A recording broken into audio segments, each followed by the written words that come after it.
ओम श्री साईनाथाय नमः।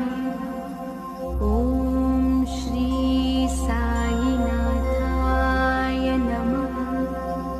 ओम श्री साईनाथाय नमः।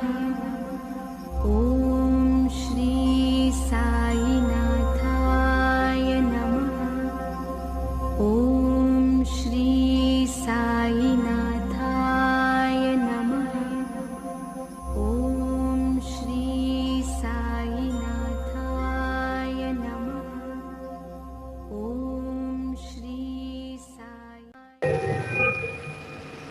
आता शिर्डी माझे पंढरपूर ही आरती होईल। आरती नंतर दर्शनास प्रारंभ होईल। अब शिर्डी माझे पंढरपूर यह आरती होगी।